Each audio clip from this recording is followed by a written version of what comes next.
اس معاملے میں ہم بستری میں منائی کس چیز سے ہے وہ بھی دیکھ لیں، اور افضل کب اور کہاں اور کیسے ہے، ٹھیک، وہ بھی ایک دیکھ لیتے ہیں۔ آئیے آگے بڑھیے۔ تو اس معاملے ہم بستری میں دبر پیچھے سے مطلب شرمگاہ کے پچھلے حصے میں عورت کے داخل ہونا حرام ہے، جس کو عام زبان میں کہیں گے پیخانے کی جگہ، ٹھیک۔ عورتوں کے جو شرمگاہ ہوتی ہے وہ مردوں کے مقابلے میں مختلف ہوتی ہے اس معاملے میں کہ مرد کی شرمگاہ کا ایک ہی حصے سے پیشاب بھی نکلتا ہے اور منی بھی نکلتا ہے،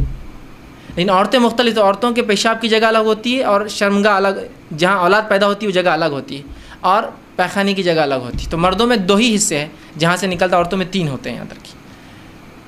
تو یاد رکھیے مرد کے لیے عورت کی جو ہے شرمگاہ کے علاوہ کوئی بھی عمل کرنا درست نہیں، اور بالخصوص دبر کی تو حرمت شریعت نے اتنی سخت ثابت کی۔ مسند احمد کی روایت ہے، جو ہے ام سلمہ رضی اللہ عنہ فرماتی ہیں، جب مہاجرین انصار کے پاس مدینہ آئے تو ان کی عورتوں سے جو ہے شادیاں رچائی۔ مہاجر عورتوں کو زمین پر لٹا کر یا ان کے ہاتھ کو زمین پر رکھ کر گھٹنوں کے بل ان کو کر جمع کرتے تھے، فائدہ اٹھاتے تھے۔ مہاجرین میں سے ایک آدمی نے انصار کی عورت سے نکاح کر لیا اور ارادہ کیا کہ ویسے ہی کام کرے جیسا وہ ان کے پاس چلن تھا کرے، تو اس نے انکار کر دیا اور کہا جب تک رسول اکرم صلی اللہ علیہ وسلم پوچھ کر نہیں آؤں گی عمل نہیں کرنے دوں گی۔ اس نے کہا ٹھیک ہے جا پوچھ کر آ جا۔ وہ عورت صبح ہونے کے بعد رسول اکرم صلی اللہ علیہ وسلم کے پاس پہنچی، جب خدمت میں پہنچی تو بڑی شرم آئی، کیسے پوچھوں کیسے پوچھوں۔ تو ام سلمہ رضی اللہ عنہا جو آپ کی بیوی تھی ان سے کہا کہ ذرا آپ رسول اللہ سے پوچھ دیجئے نا کہ یہ عمل کیا جائز ہے۔ تو آپ صلی اللہ علیہ وسلم نے یہ آیت پڑھی جو آیت نازل ہوئی تھی سورہ بقرہ کی، میں نے پہلے لکھ دی، نساؤکم حرث لکم فاتوا حرثکم انا شئتم، تمہاری بیویاں تمہاری کھیتی ہے، جہاں سے چاہو داخل ہو جاؤ، جو ہے، اور وہ آگے اللہ کے رسول نہیں مگر ایک ہی جگہ مقام پیدائش کا داخل ہو، لیکن نہیں مگر ایک ہی جگہ مقام پیدائش۔ تو اس سے پتہ چلا دبر میں داخل ہونا، پیخانے کی جگہ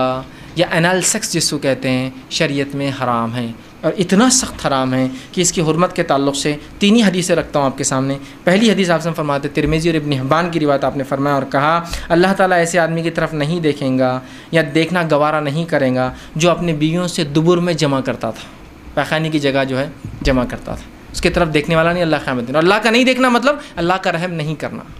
دوسری روایت ابو داؤد کی روایت، آپ سے فرماتے وہ آدمی ملعون ہے، اللہ کے نزدیک لعنتی ہے، فرشتوں کے نزدیک لعنتی ہے، انسانوں کے نزدیک لعنتی ہے، جو فرماتے ہیں جو محاش یعنی دبر میں عورت کے داخل ہو۔ دوسری روایت۔ تیسری روایت بہت سخت ہے، آپ سے فرماتے ہیں نسائی کی روایت، آپ نے فرمایا جس آدمی نے حائضہ عورت سے ہم بستری کی، جس آدمی نے اپنے بیوی سے دبر میں دخل کیا، اور جس آدمی نے یا عورت نے جو ہے کسی کاہن کے پاس جایا، نجومی کے پاس گیا اور اس کی بات کی تصدیق کی، ہاں یہ تو صحیح کہہ رہا ہے، اس نے اس چیز کا انکار کیا جو محمد پر نازل ہوئی ہے، مطلب وہ شریعت کا منکر ہے، وہ کافر ہے۔ اب لا علمی میں سمجھتا ہوں کتنے لوگ یہ گناہ کر چکے ہیں اپنی زندگی میں، لوگوں کو لگتا ہے یہ تو کوئی بات ہی نہیں، روٹین آف لائف ہے، ٹھیک۔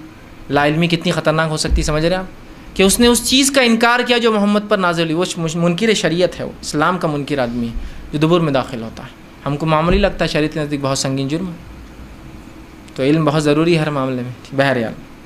ٹھیک۔ تو یہ تینوں روایت بہرحال اس چیز کی وضاحت کر رہی تھی کہ تحریم دبر ہے۔